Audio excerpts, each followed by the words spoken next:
Thank you for watching Truth and Justice with Vivian King. I am your host, Vivian King, and I'm proud to say that I have my co-host with me tonight, Mr. Damian Walker. How you doing? That's not Damien. That's Damien. Yeah. And our special guest tonight is Mr. Chris Lewis. This is where I try to educate you about the criminal justice system through story, and we have a wonderfully interesting story tonight by Mr. Chris Lewis. So, Chris, tell us who you are and how you were raised. Name's Christopher Lewis. Had a mother and father. Grew up in, I guess, the majority of my time in Acres Home, Texas. Oh, okay. I'm gonna call it like that. So my dad was a preacher, pastor. My mom worked at Ellerton Field, still there to this time. So 4 brothers, all boys. Oh, wow. So, 5 boys. Yes. No, well, 4 altogether. So 4 3 boys. brothers. Okay. Yes, 2 older than me. Then it's me. Then it's my younger brother. Mm-hmm. So we grew up in a good household. Mother and father always there for us, working good.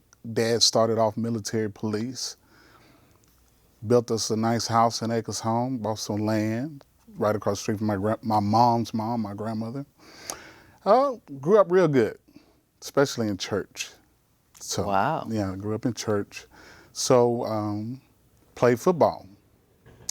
Pretty good in football. Yeah, you look like you play football. Look like you're still playing. No. Yes, I was pretty good in football. So I had the opportunity to do a lot of things, sing in church, do singing, talking, doing all those things, theater.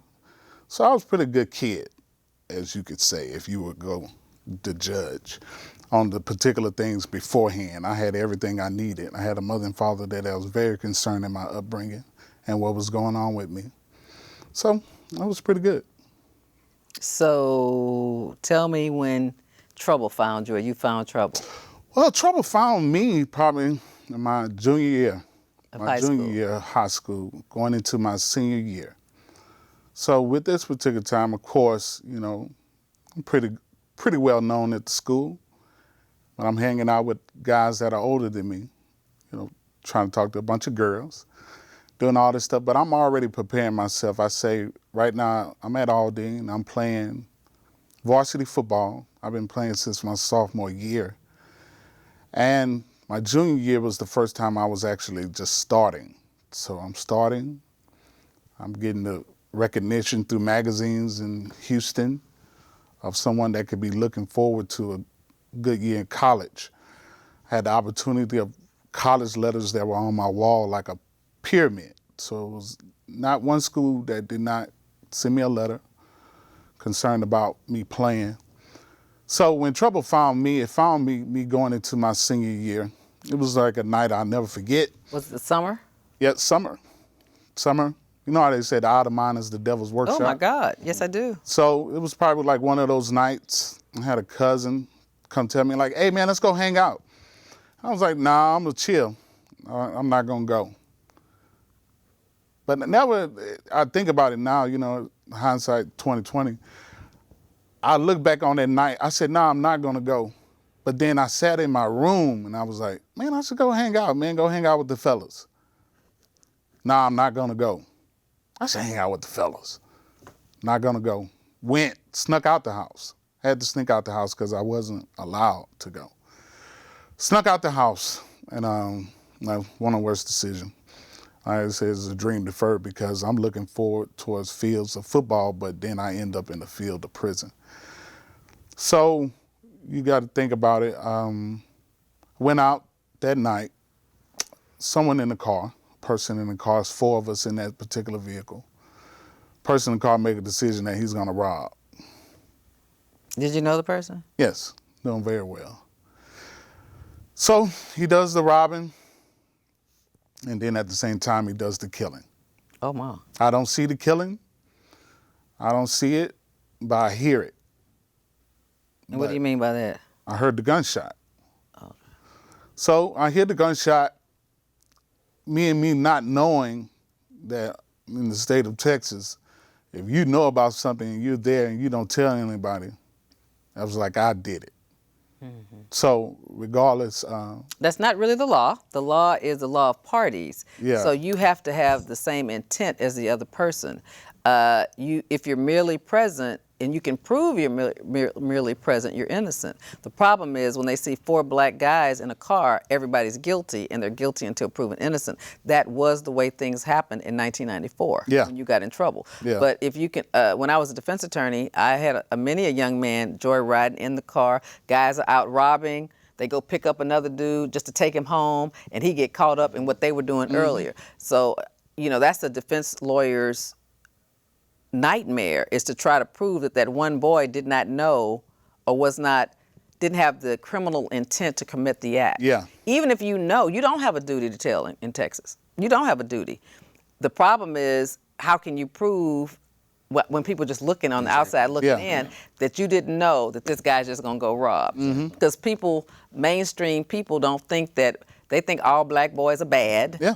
All black boys want to kill and rob. Everybody's from the ghetto. Everybody's broke, like the faces we see on TV. So the hardest part when I was a defense attorney for 22 and a half years was to prove that my client was merely present. And do I really know? You know what I mean? Because everybody's going to tell their lawyer, I didn't do it. I didn't know what they were going to do. Unless they're the doggone driver. And even the drivers will say, well, my friend just asked me to drop him off. I didn't know he was going to rob. It's the same story. You're right. And so no one knows. But because this story is to educate about the criminal justice system, I just want you to know there is when the jury, if you went to trial and a jury gets the case, your lawyer would have put in the jury charge, if you believe that he was merely present, you have to find him not guilty.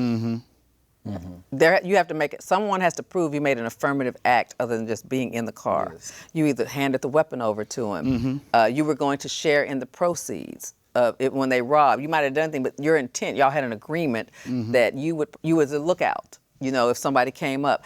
The state of Texas has to prove that. Yeah.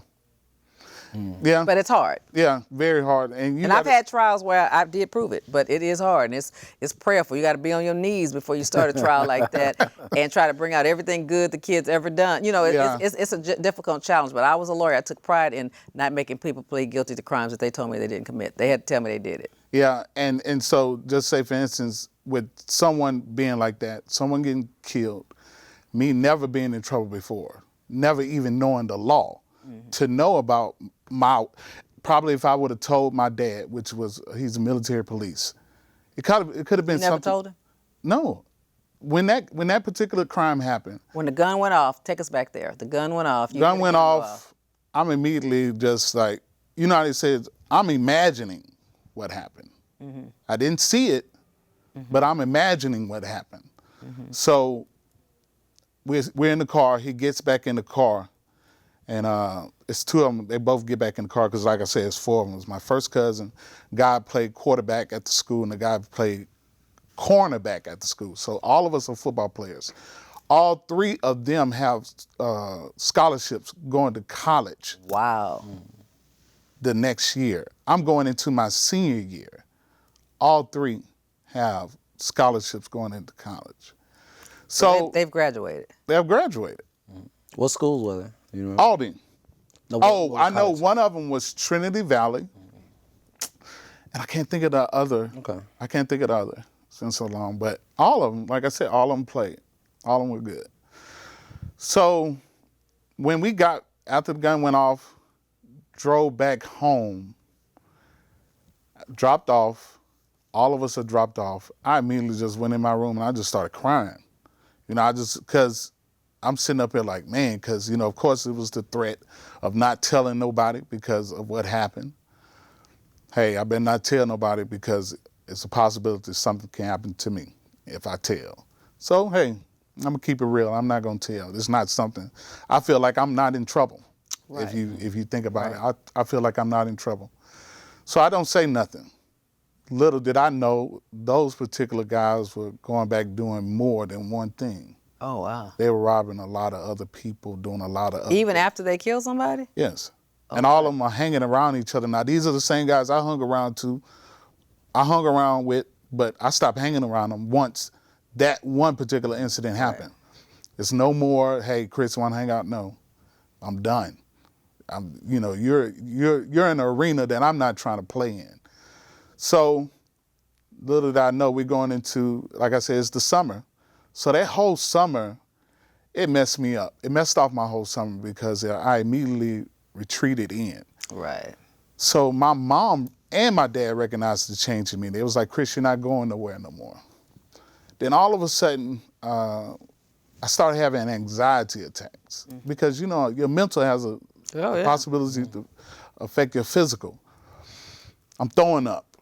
I can't keep food down. I'm throwing up, and my mom and dad is rushing me to the emergency room. They're like giving me Tylenol, different stuff. They're like, what's going on with you? I'm like, nothing. So my dad said, hey, we're gonna take you to the family doctor. Took me to the family doctor, Dr. Smith. Go in there and talk to Dr. Smith, giving him all the stuff that I'm dealing with.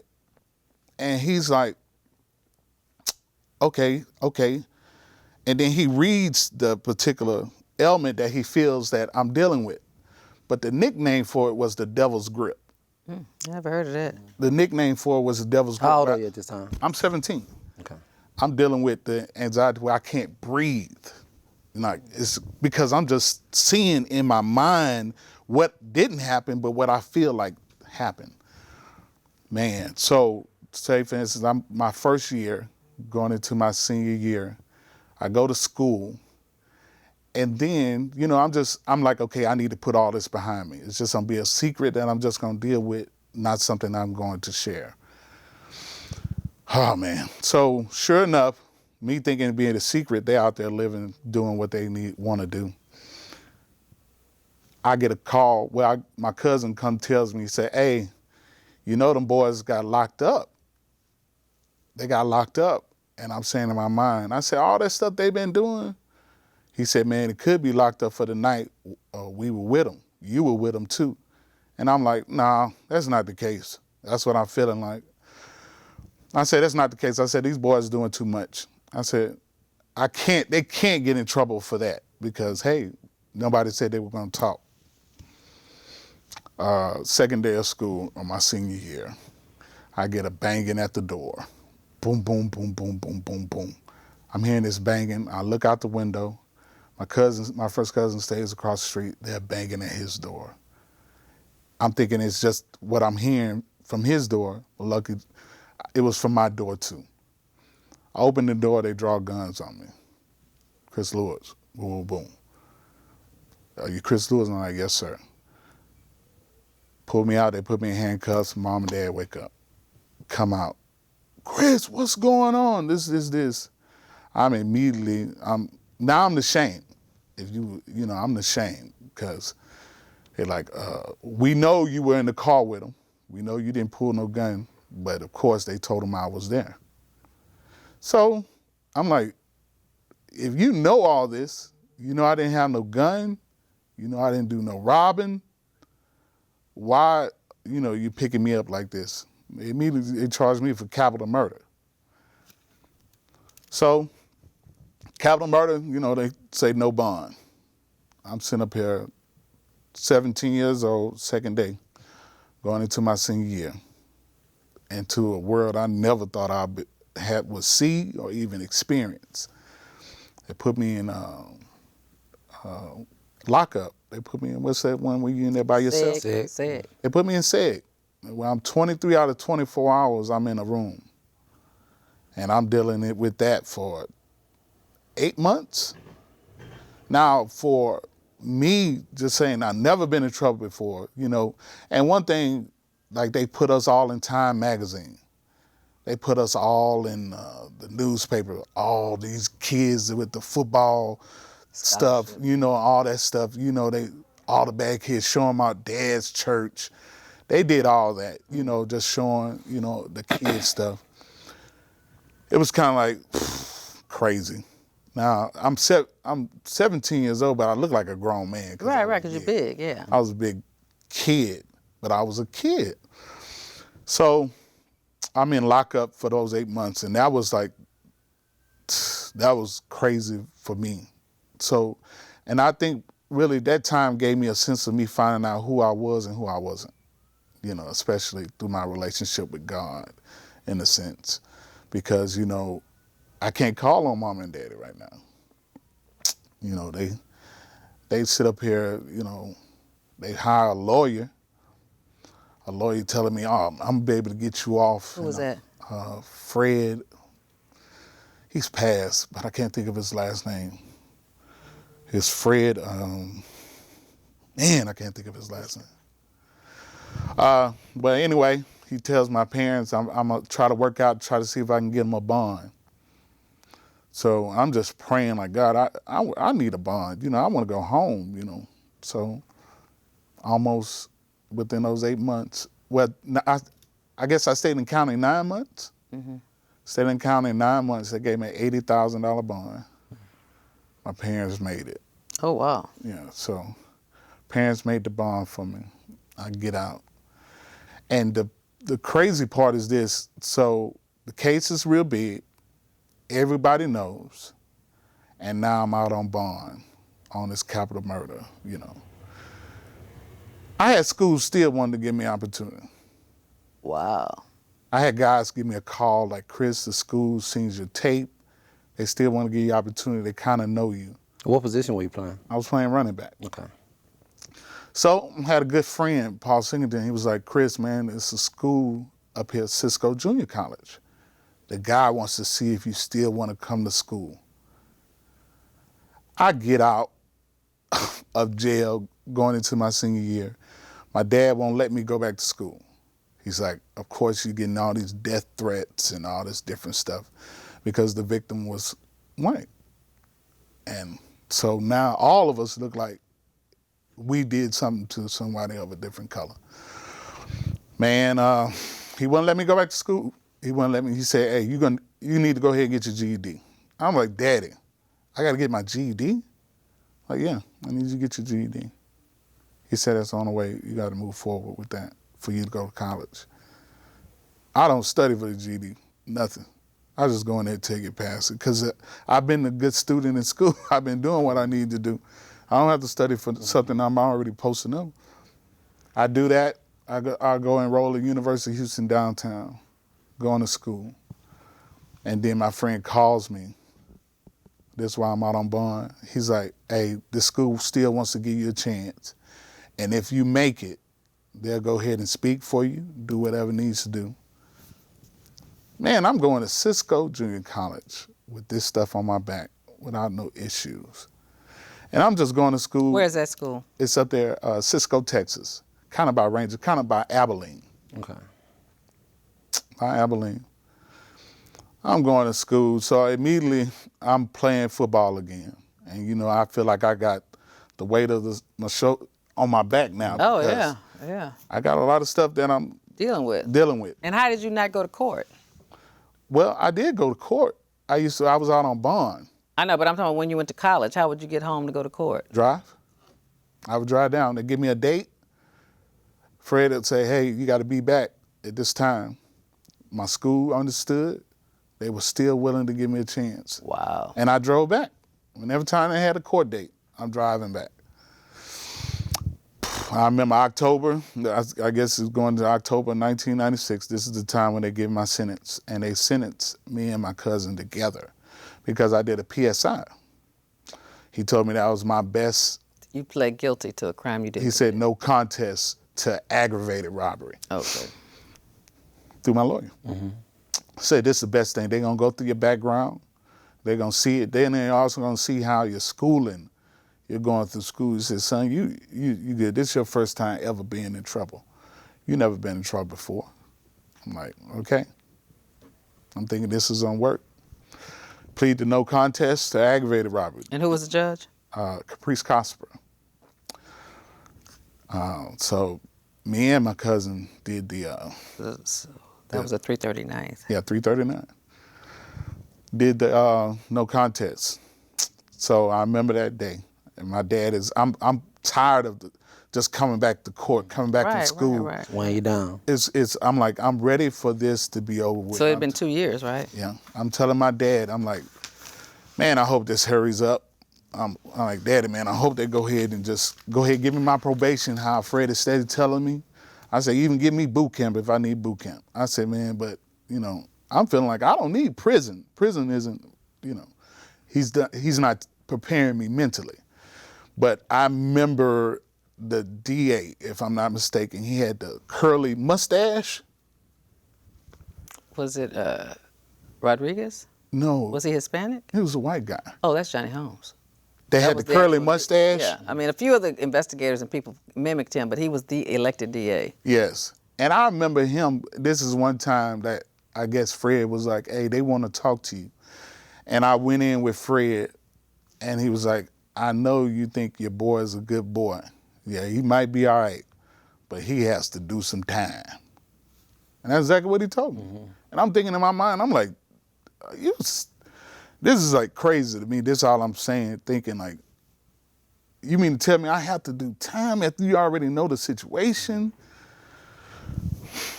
Sure enough, I promise, we did the PSI, had the people come speak, had the letters, got to college, did all that different stuff.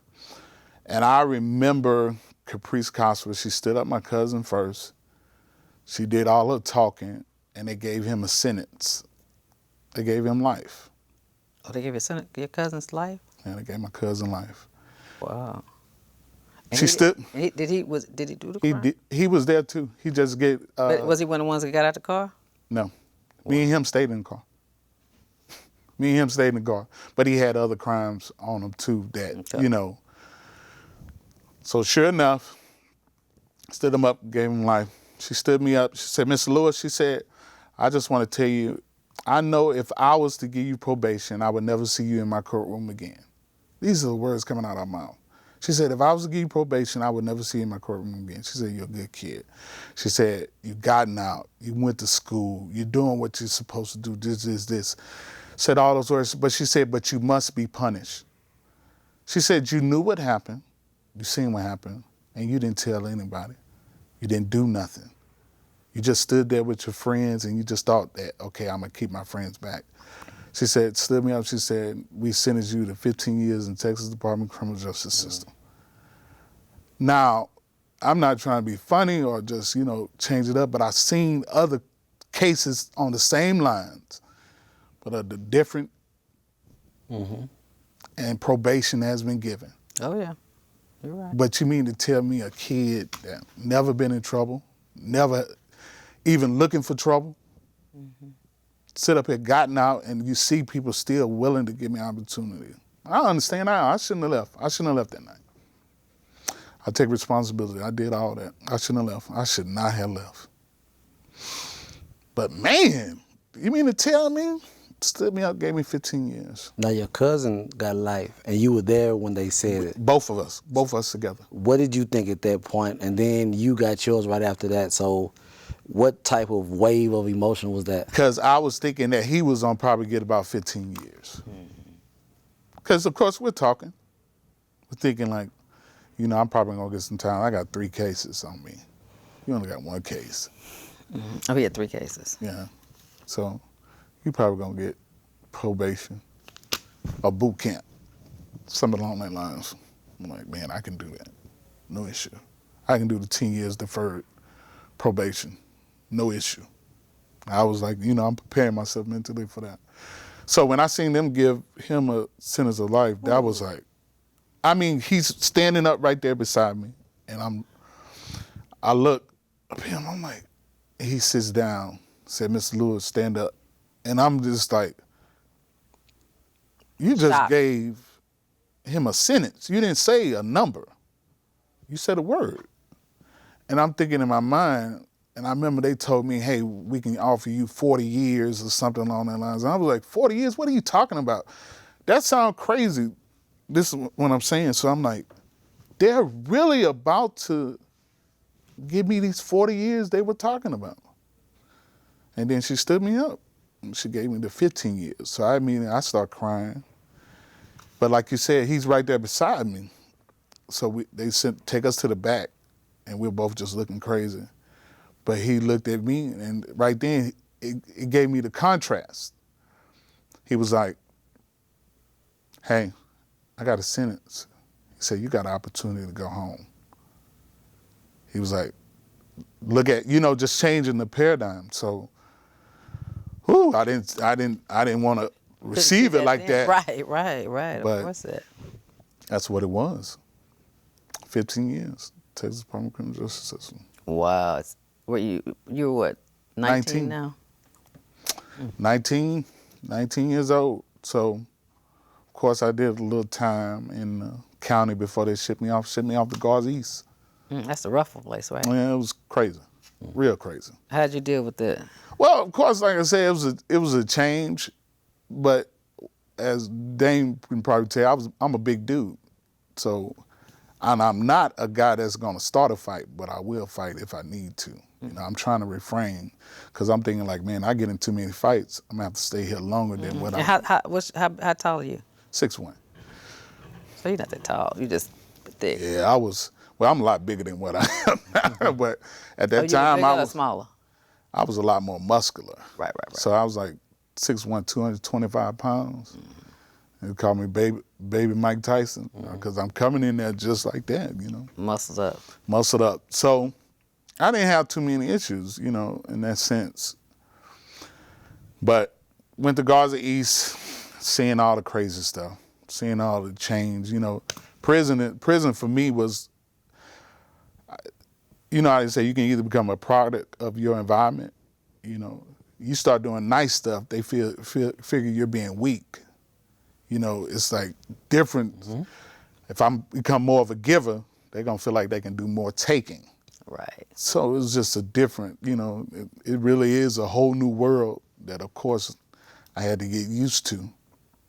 In prison, I just really kept to myself, stayed in God, you know, so I tried to stay that route, you know, not too much getting involved with, of course, no gangs. Of course, I had the brothers come to me with different stuff, but I was like, if I wasn't in a gang out there, I don't think I'm gonna join one in here to try to do what I need to do. But I just kept to myself, but man, it was hard. It was hard in that sense, because now I'm feeling like, okay, I felt like I'm a victim.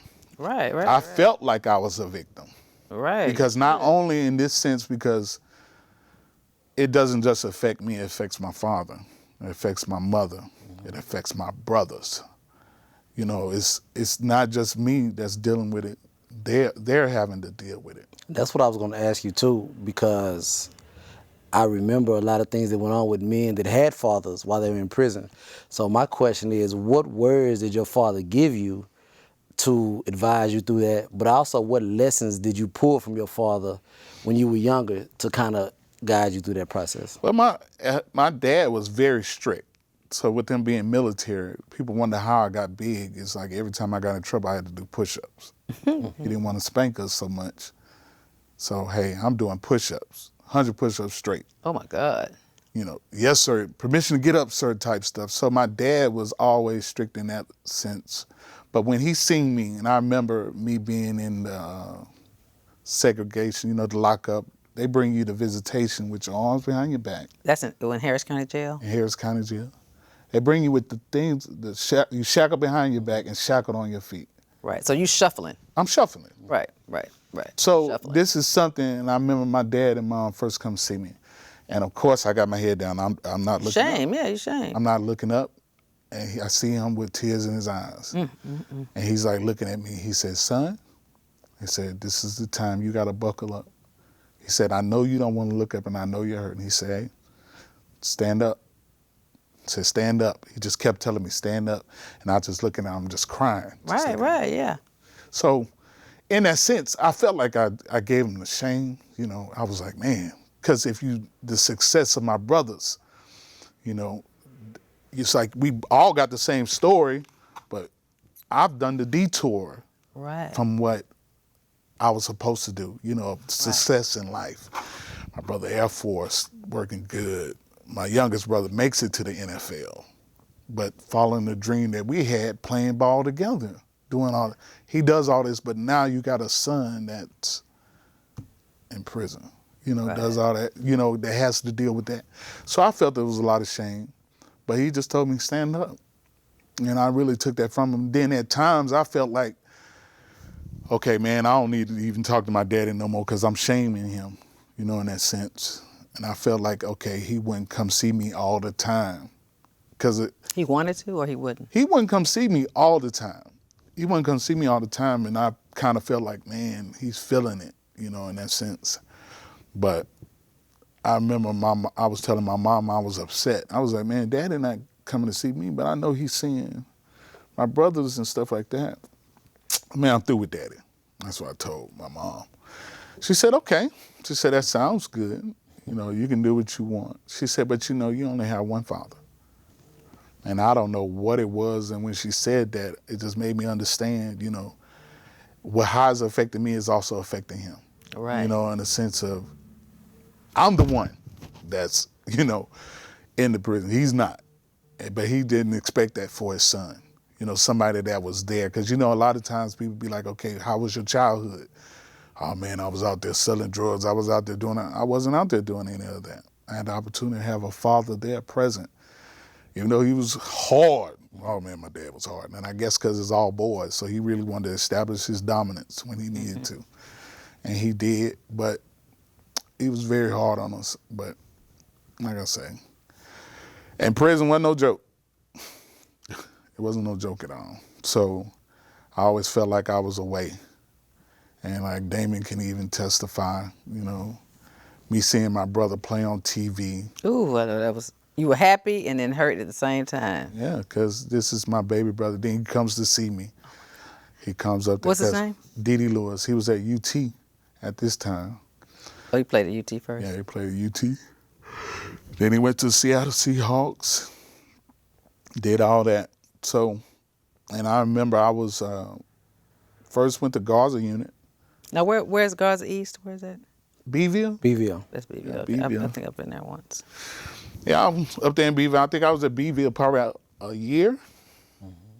So, and then they shipped me off to Smith Unit. Where is that? La Mesa, Texas. I don't know what that one is. Yeah, it's far, want to say South? far west Texas. Oh, it's West Texas, toward El Paso. Okay. Yeah, far, think about Lubbock. You know, like I said, the red Oh, dirt and all yeah, that stuff like that. That's what we seen. So they sent me to a maximum security unit, Smith Unit. Wow. So I get over there and I'm like, oh man, this is gonna be hard because you can't try to avoid certain things. This is a maximum security unit.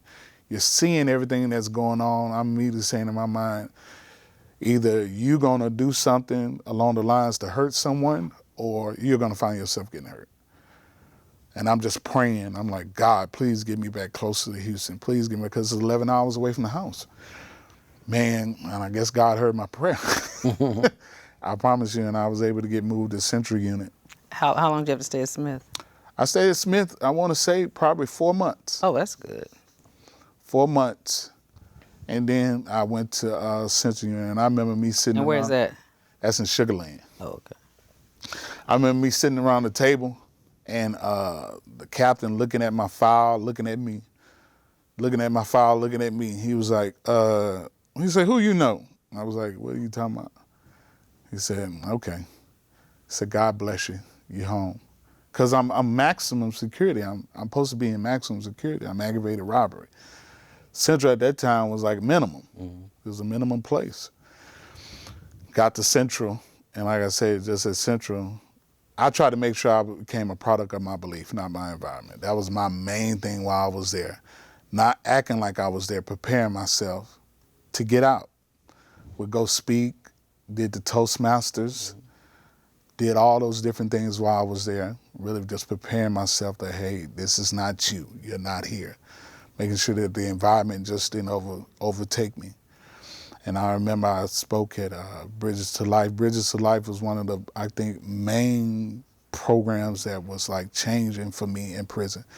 What it does, it takes you and it meets different people that have had to deal with the crime from that point of view. So you're going in there talking, not just talking to the person that the crime was committed against, but, you know, different parents, different things, and they would talk about what happened to them and from the other side of them experiencing the crime. And that's with John Sage. It was with John Sage. And man, it was just life-changing. And John Sage, little did I know, he knew the judge that was in my case. And he knew all about my case. He was like, Chris, I know you. And he used to talk to me. He was like, you know, when you get home, You know, you're gonna have to work through some things, but just give me a call. That's what he used to tell me. I didn't know. I remember I did my time. I did 5 years at Central. Did 5 years. It's 2003. First time coming up for parole.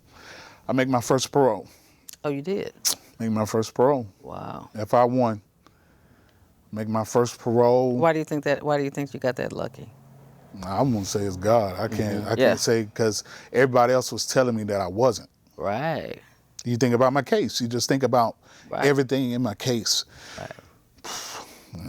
I made my first parole. How active were you at Central Unit? I was very active. Okay. Preaching, teaching. I was, like I said, I really lived like I wasn't there. Did you go to college while you were there? Or? I did, but I just didn't want to. I didn't even want to finish, because I was like, I felt like I didn't want to do it in there. I really did. I was like, man, I don't want to do this up in here, because college is no joke. But then at the same time, dealing with prison, then I'm gonna have to study. Too much pressure. I just was like, okay, I'm not gonna do it. But then, like I said, I made my first parole, and like I said, FI1, in which it was saying like 30 days from the date that you received this particular letter. And I'm going crazy. I'm like, man, I don't tell a lot of people.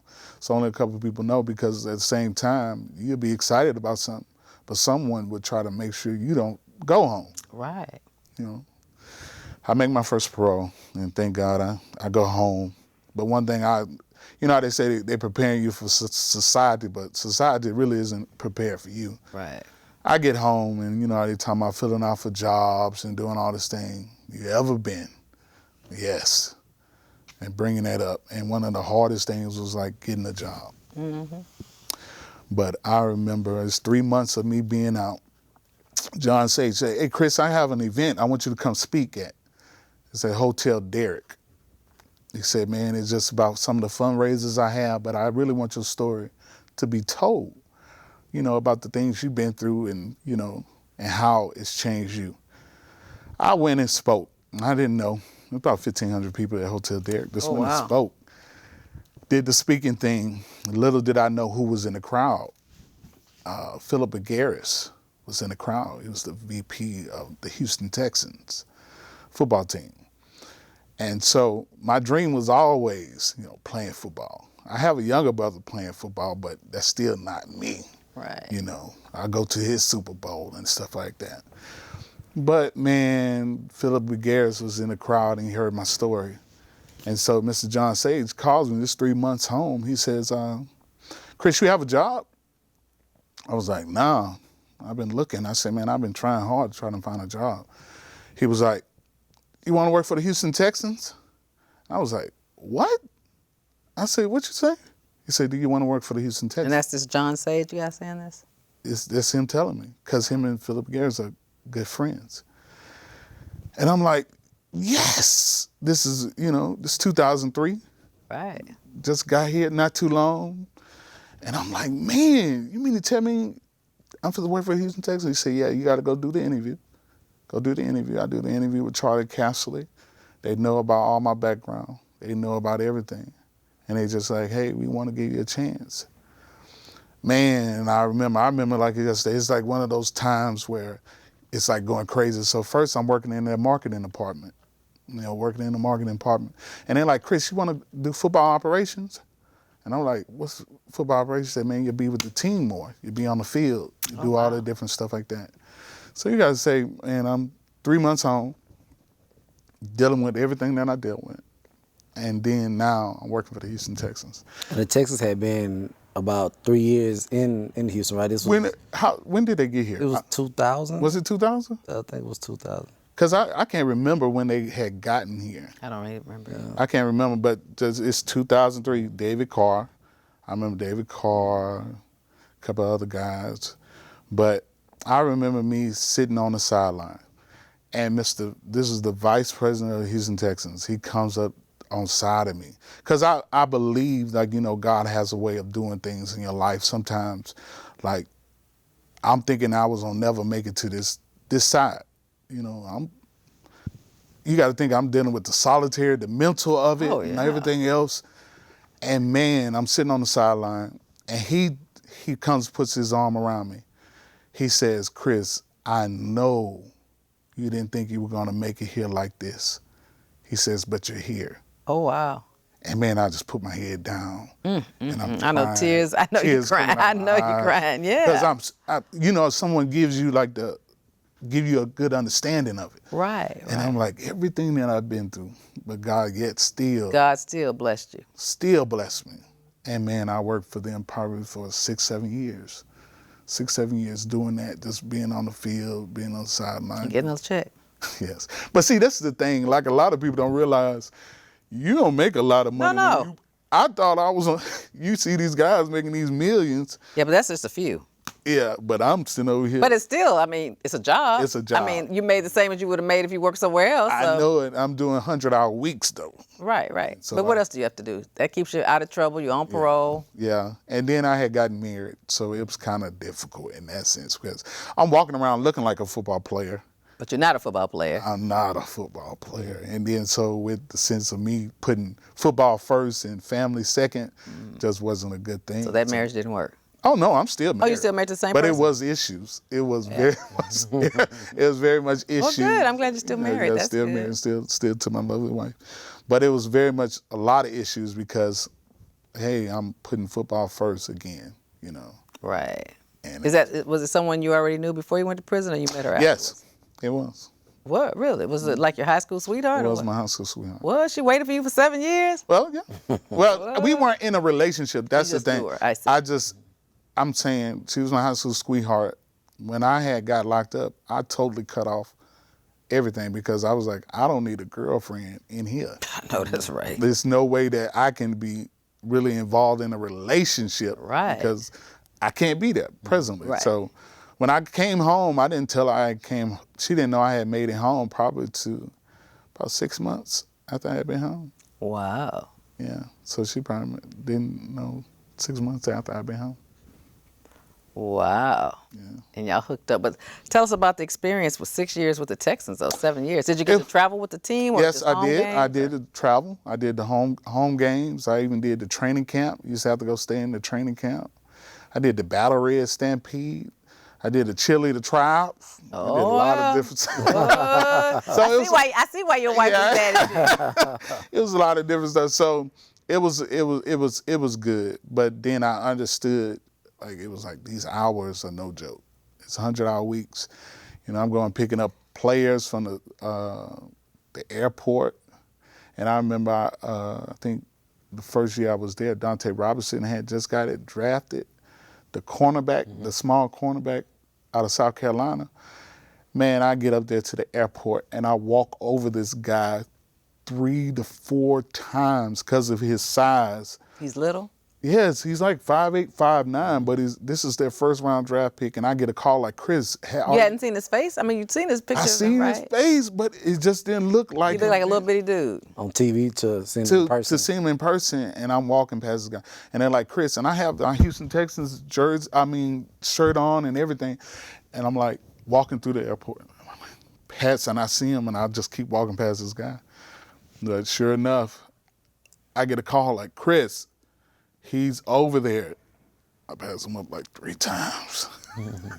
Then I finally I'm like, dude, I want to apologize. This is their first round draft pick, and I done You don't even recognize him. I don't even recognize him. So, like I say, it was lovely while I was there. But like Philip Garris has passed, and so he was like one of my main, I guess, supporters in that sense, of just giving me an opportunity.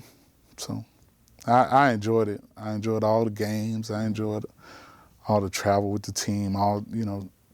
It was just good. It's like giving me that experience of me just on the other side of it. Mm-hmm. Feeling like I was going to be on the football field, but I still got to my dream. So when you were working there, was your brother still with the Seattle Seahawks? Yes.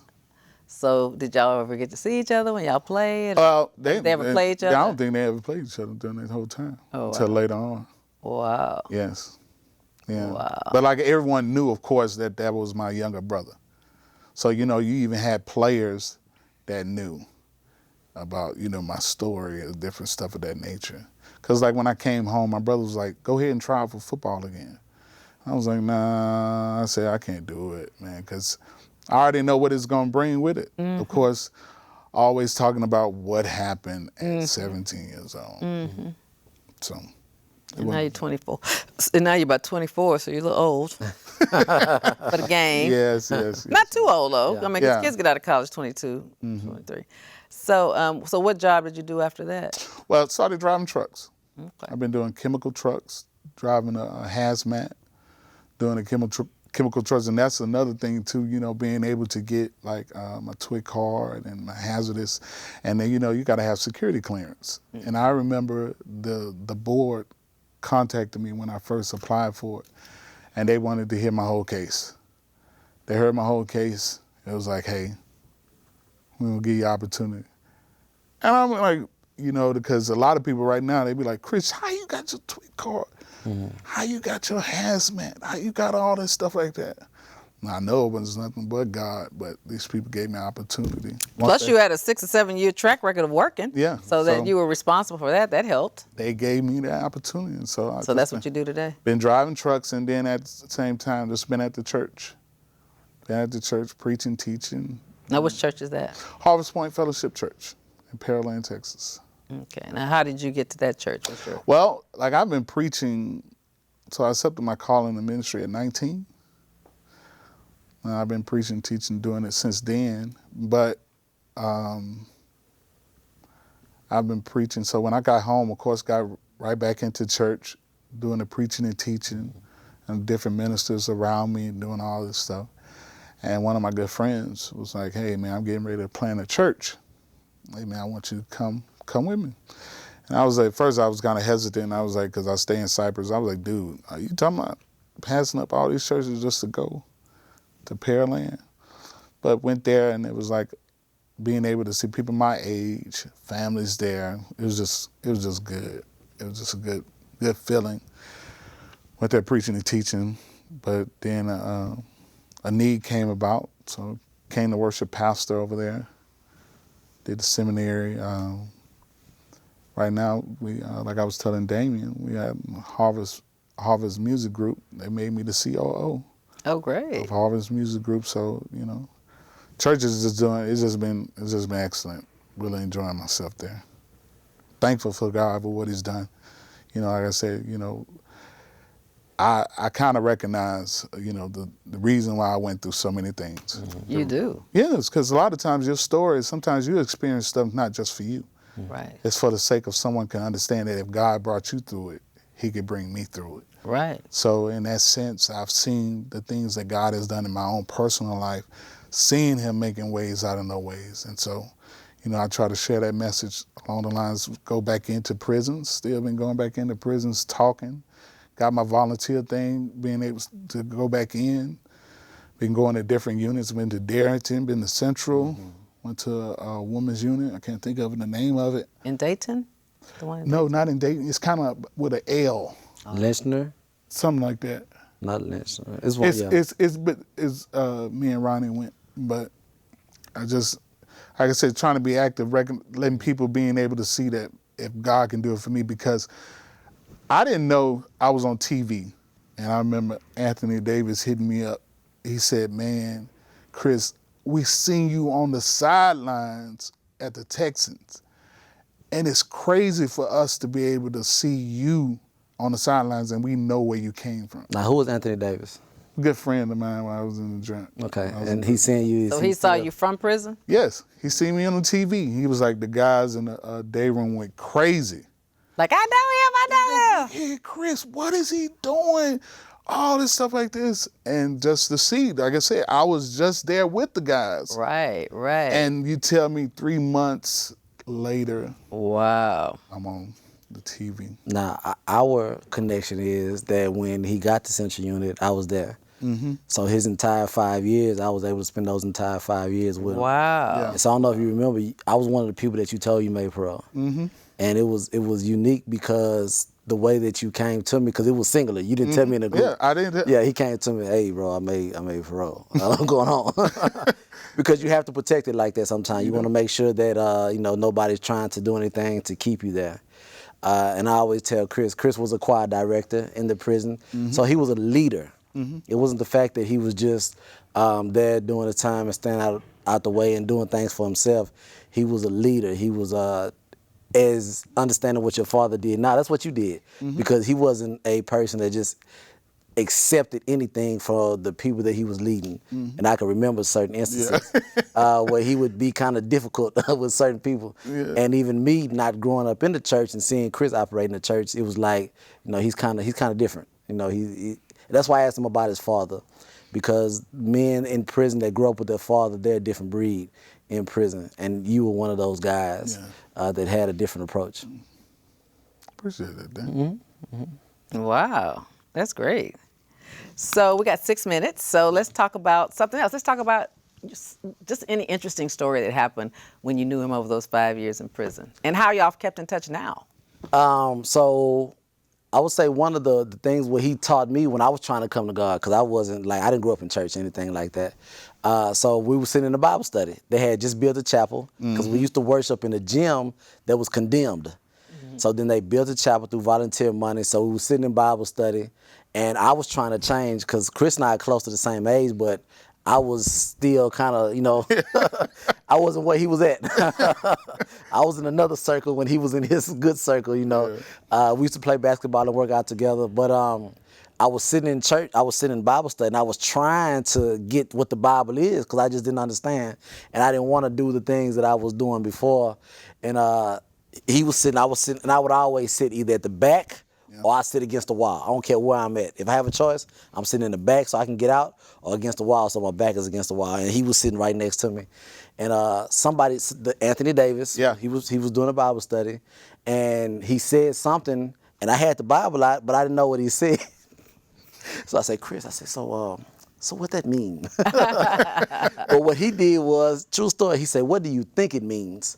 And then I turned back around and I told him what I thought it meant. He said, that's what it means. And that was like one of the, even though we're the same age and our paths are kind of different, but we ended up in the same place. That's the type of person that he was. So those are the things, and he impacted a lot of people's lives.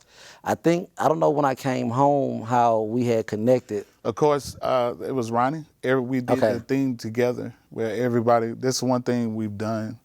Like, it seems like the guys from Central, we all get together, especially the guys we know. We not talking about going back. We all been talking about, hey, doing good, doing the different stuff, and we all get together. So I remember when they said, hey, Big Dane made it home. That's my nickname. She don't know that. She don't know that. I don't know that part. I don't know Big Dane. I don't know Big Dane. Said Big Dane made it home. And I remember, so I don't know if it was at, I want to say Papados. It was either or. It was somewhere, where we went to, and we all just came together. All came together. So a lot of us still. And Big Dame has just been instrumental in a lot of stuff. Just seeing Big, I don't want to say Big Dame. Yeah, call Big Dame. I like Big Dame. Big Dame. Yeah, so he's just been instrumental in everything. So with him being instrumental, he's always keeping us abreast of everything that he's doing. Hey, Chris, this is what I'm doing. This. You want to come speak? You want to come do this? So he's always been doing it, and that's always been Dame's, I guess, MO. If he's gonna be about it, he's gonna really be about it. And so with the the criminal reform and speaking on it, there's nobody better than Big Dame. Ain't nobody better than Big Dame. Speaking on it, Big Dame got me calling Big Dame now. So that's just been his. And I can easily, like you said, why we still connected, because he's still doing good. We both still trying to make it, a difference in what we doing out here. 7.5 years lockup is a long time, though. No joke. And But you were in there for 20-something. 17. 17 years. 17 years, yeah. So that's 10 more. So you really did it. And like I said, just making sure that I didn't want to become a product of my environment. So you still had 7 years on parole? Yes. I got home. 7 years on parole. How was that? Of course, So those 7 years you were with the Texans, so I'm sure. And she wanted to be strict. She was like... Oh, she didn't want you to travel and things like that? She didn't want me to travel. When I first came home, first they told me it wasn't going to be like all the little stuff that they used to do, but they gave me the little monitor on my leg, did all that. But it was good. I already knew I wasn't going to get back in trouble, so there was no issue. How did you rebuild the relationship with like your father, your family, your brothers? Oh man, I really just say, for instance, with my dad especially, I just had to take in consideration he had never gotten some particular things from his dad. And so I had to accept everything that, I might have felt that was, wrong that he might have done. And just like, man, that's my daddy. Whatever he knew, he did in love. He didn't do it with the sense of trying to hurt me or try to get me to not go the right path.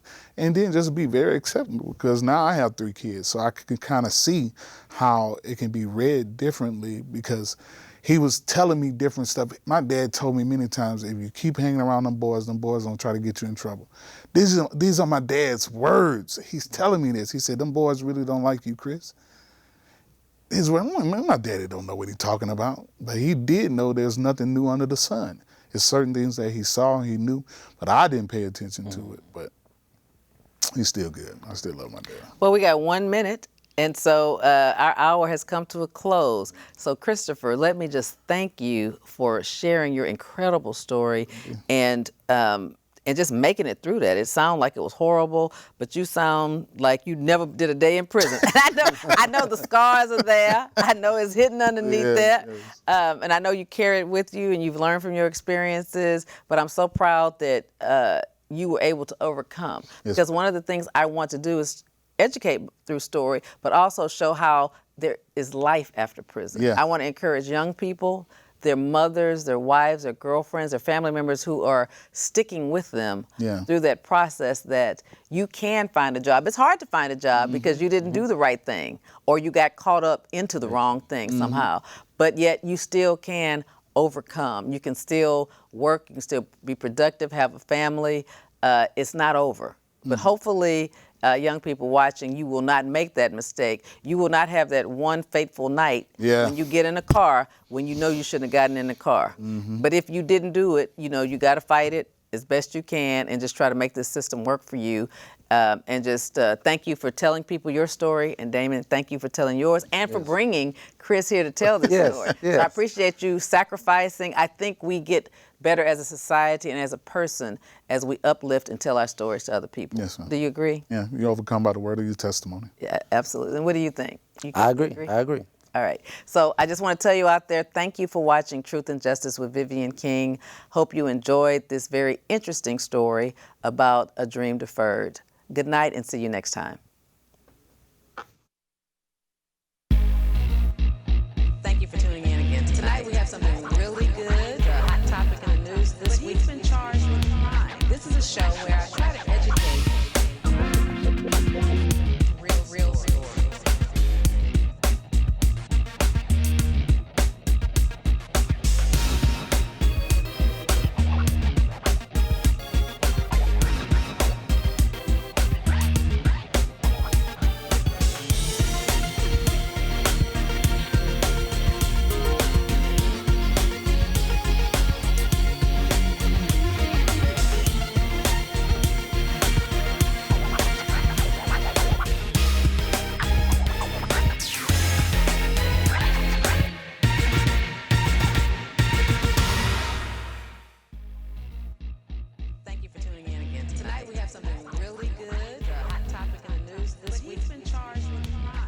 Show